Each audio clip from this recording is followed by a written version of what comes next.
নমস্কার বন্ধুরা,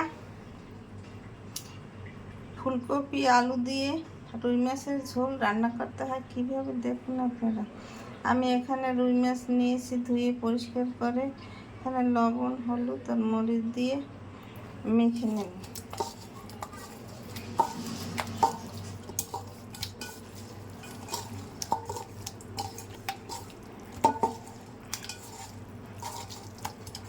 এক চামচ করে দিয়ে নিয়েছি। আর এখানে আলু আর ফুলকপি কেটে নিয়েছি। এখানে আমি ফ্রাই প্যান দিয়েছি, আগুন ধরিয়ে দিলাম। 2 মিনিট পর ফিরে আসছি। 2 মিনিট পর ফিরে এসেছি। 1 টেবিল চামচ তেল দিয়ে আমি মাছ ভাজা দিয়েছি। 2 মিনিট পর ফিরে আসছি। 2 মিনিট পর ফিরে এসে মাছ ভাজা ছেড়ে দিলাম।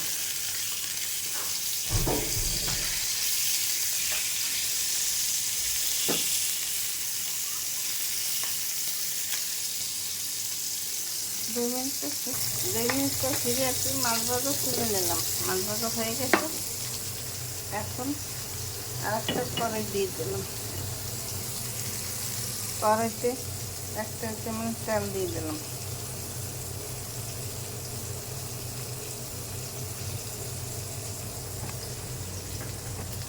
কড়াই গরম হয়ে গেছে। এখন ফুলকপি আলু দিয়ে দিলাম।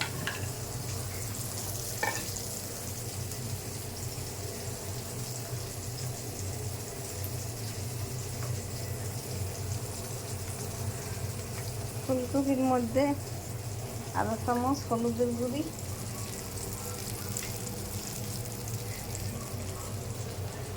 1 চামচ লবণ দিয়ে দিলাম।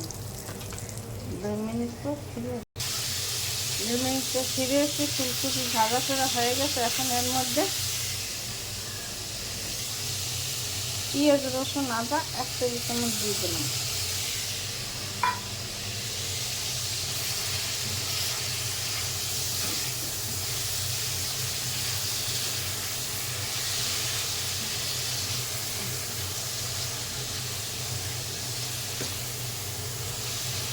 এটা ভাজা হয়ে গেলে তখন মাছ দেবো। 2 মিনিট পর ফিরে এসছি। 2 মিনিট পর ফিরে এসে মাছ দিয়ে দিচ্ছি। এখন পরিমাণ মতো জল দিয়ে দেবো।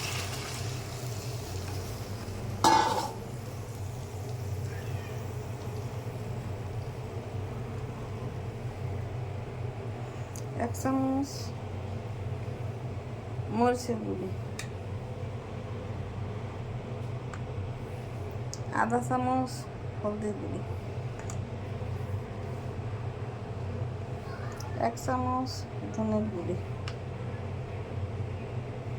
1 চামচ জিরের গুঁড়ি,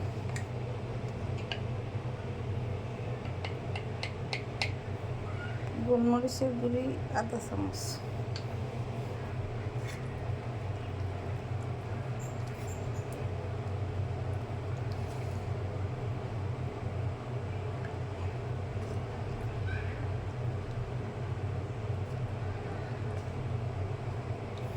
কাঁচামরিচ দিয়ে দিছি, দেখানো হয়নি। এখন ঢাকনা দিয়ে ঢেকে দিলাম। 2 মিনিট পর ফিরে আসছি। 2 মিনিট পর ফিরে আসছি। ঢাকনা তুলে দিয়েছি। আমার রুই মাছ ফুলকপি আলু দিয়ে ঝোল রান্না হয়ে গেছে। এইভাবে আপনারা ঘরে তৈরি করে খেয়ে দেখবেন, খেতে অনেক সুস্বাদু লাগবে। আমার ফেসবুক এবং ইউটিউব চ্যানেলটা সাবস্ক্রাইব করে দেবেন, লাইক, কমেন্ট, শেয়ার করে পাশে থাকবেন। ধন্যবাদ।